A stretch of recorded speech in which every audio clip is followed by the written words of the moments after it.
सोमनाथाय नमः। ॐ मल्लिकार्जुनाय नमः। ॐ महाकालेश्वराय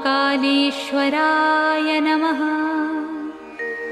ॐ ओंकारेश्वराय नमः।